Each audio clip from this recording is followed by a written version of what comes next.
আসসালামু আলাইকুম রহমতুল্লাহ। চরমোনাইয়ের পীরের ভরাডুবিতে ডুবিয়ে দিয়েছেন চরমোনাইয়ের দায়িত্বশীল। হাটে হাড়ি ভেঙে দিয়েছে, একবারে ক্লিয়ার কাট। আজকে আপনাদেরকে একটি ভিডিও দেখাবো, যে ভিডিওর ভিতরে, যে ভিডিওর গভীরে, যে ভিডিওর যুক্তিতে আপনাকে মর্মাহত করবে। আপনি অকল্পনীয় ভাবনা আনবেন আজকে, যেটা আপনি কখনো ভাবেন নাই, কখনো চিন্তাও করেন নাই। আজকের ভিডিওটি খুবই গুরুত্বপূর্ণ হতে চলেছে। দেশে প্রবাসে, কাছে দূরে, যে যেখান থেকে দেখছেন, প্রত্যেককে আমন্ত্রণ জানাচ্ছি আজকের ভিডিওটি দেখার জন্য। সম্মানিত ভিউয়ার্স, আমি আপনাদেরকে যে বিষয়টি জানাতে চেয়েছি, আমি এর আগেও কয়েকটা ভিডিওতে বলেছি আপনাদেরকে, আমার ভিন্ন কোনো চ্যানেলে হয়তোবা আমি বারবার বলেছি যে বাংলাদেশে গণতন্ত্র একটি দলের কাছে সুরক্ষিত রয়েছে, আর বাকি সমস্ত দলগুলোকে গণতন্ত্রকে কবর রচনা করেছেন। এখন আপনি বলতে পারেন গণতন্ত্র তো হারাম। হ্যাঁ, হারাম কোন গণতন্ত্র? যে গণতন্ত্র আব্রাহাম লিঙ্কন প্রচলিত নিয়মে গণতন্ত্র করেছেন, সেই গণতন্ত্র হারাম।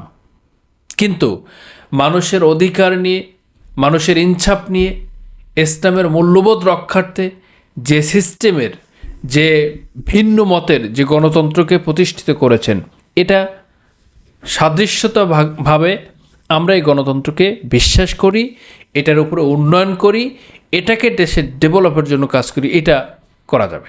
সুতরাং আমরা যে বিষয়গুলোকে আপনাদেরকে জানাচ্ছি, যে গণতন্ত্র কিভাবে সুরক্ষিত, কিভাবে অরক্ষিত, আপনাদেরকে বলছি। দেখেন, আওয়ামী লীগের কাছে জিম্মি শেখ মুজিব থেকে জয় পর্যন্ত ধরেন, শেখ হাসিনা, শেখ মুজিব, শেখ রেহানা, এইভাবে ধরতে পারেন।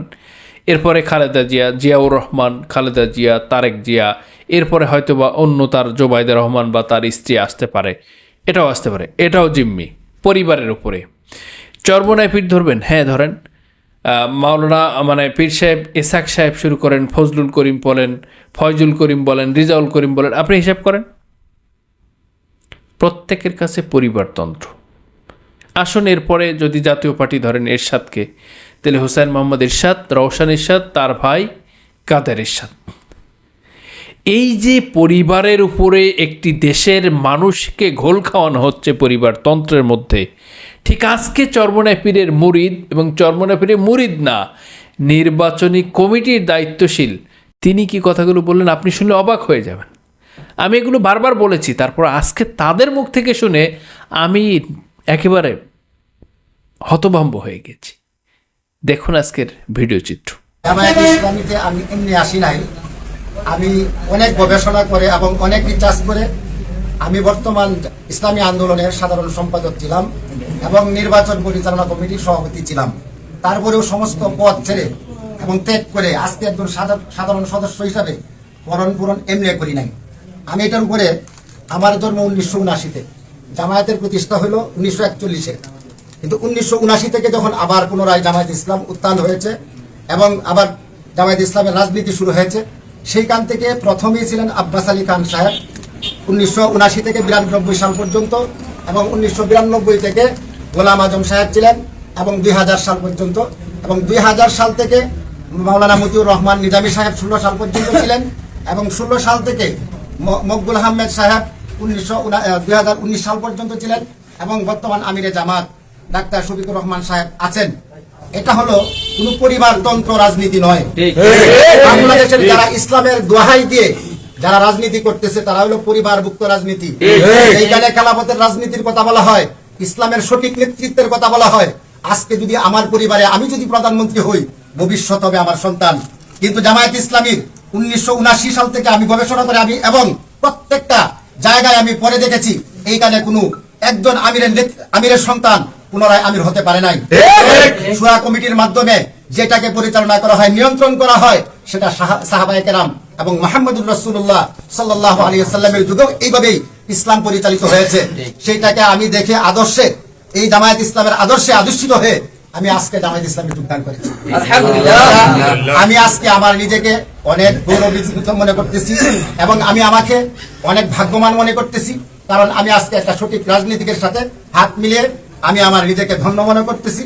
এবং আমি প্রত্যেককে আহ্বান করব, ইসলামের নীতি আদর্শের রাজনীতি যদি আসতে হয় তাহলে জামায়াত ইসলামের সাথে যোগদান করেন, তাহলে অবশ্যই আপনি সন্ত্রাস, চাঁদাবাজ এবং দুর্নীতিবাজের থেকে মুক্ত পাবেন এবং সঠিক একটা নেতৃত্ব এই বাংলাদেশে প্রতি। ইন্ডিয়ার মাল তো ইন্ডিয়াতে রপ্তানি হয়ে গেছে, তা এখন নতুন করে আবার পাকিস্তানি মাল আসবে নাকি?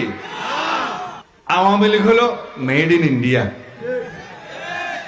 আওয়ামী লীগ এই পার্টিটা ছিল মেড ইন ইন্ডিয়া। দেশে এখন আর বিদেশি মাল নাই।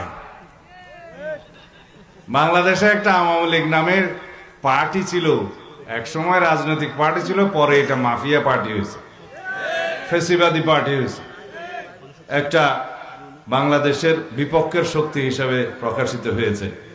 অরাজনৈতিক শক্তি ছিল, এটা মাফিয়া শক্তি ছিল, কোনো রাজনৈতিক চরিত্র ছিল না এই দলের। তো জিনিসের উৎপাদিত দ্রব্যের পিছনে লেখা থাকে মেড ইন বাংলাদেশ। আমরা যত জামা কাপড় বিদেশে গেলে কিনি, দেখা যায় ওখানে শার্টের পিছনে লেখা আছে ভিতরে মেড ইন বাংলাদেশ। গার্মেন্টস তো সব এখান থেকে গেছে, তখন লেখা থাকে মেড ইন বাংলাদেশ। আমেরিকা গিয়ে বাংলাদেশের তৈরি শার্ট কিনে আনে লোকে। এইরকম আওয়ামী লীগ হলো made in India. Awami League এই পার্টিটা ছিল মেড ইন ইন্ডিয়া। ইন্ডিয়ার মাল তো ইন্ডিয়াতে রপ্তানি হয়ে গেছে, এখন নতুন করে আবার পাকিস্তানি মাল আসবে নাকি? না। বাংলাদেশের শক্তি, বাংলাদেশের মানুষের দল, বাংলাদেশের স্বাধীনতার পক্ষের দল, বাংলাদেশের গণতন্ত্র এবং উন্নয়নের দলের নাম বিএনপি, বাংলাদেশ জাতীয়তাবাদী দল। সানশাইন আটা ময়দা সুজি, ভালোবাসায় তৈরি। তাই আমার আহ্বান থাকবে, যারা দেশের জন্য কোনো পরিকল্পনা দিচ্ছে না, যারা দেশের জন্য কোনো নীতি ঘোষণা করছে না, যারা কোনো কর্মসূচি ঘোষণা করছে না, শুধু বলছে মরলে জান্নাতে যাওয়ার জন্য একটা ভোট দাও, এটা কোনো কথা হলো? রব্বুল আলামিন হাসরের ময়দানে শেষ বিচারে নির্ধারণ করবেন কোন বান্দা জান্নাতে যাবে, কোন বান্দা দুজকে যাবে। সেটার মালিক তো আল্লাহ রাব্বুল আলামিন। আমরা এখন নির্ধারণ করে দিচ্ছি জান্নাতে যাব কে, কোথায় ভোট দিলে কে জান্নাতে যাবে। এগুলা ইমানের ক্ষতি করছে। রাসূলুল্লাহ সাল্লাল্লাহু আলাইহি ওয়াসাল্লাম যদি সুপারিশ না করেন, আমরা তার উম্মতরা কেউ জান্নাতে যেতে পারবো? তাহলে এরা রাসূলের চাইতে বড় হয়ে গেছে? আস্তাগফিরুল্লাহ, নাউজুবিল্লাহ। আমরা এখন এগুলো ভিডিওতে প্রকাশ্যে দেখতে পাচ্ছি, শুনতে পাচ্ছি। আর কেউ কেউ জনসমক্ষে এভাবেও বলছে আমরা নাকি ফতোয়া দিচ্ছি। আমরা ফতোয়া দিচ্ছি না। আমরা যেটুকু পড়াশোনা করেছি, মুরব্বিদের কাছ থেকে শুনেছি, আলেম ওলামাদের কাছ থেকে শুনেছি, তাতে জেনেছি আশরায়ে মুবাশশারা মানে 10 জন যে সুসংবাদ প্রাপ্ত সাহাবীদের মধ্যে জান্নাতের মৃত্যুর আগে পেয়েছে।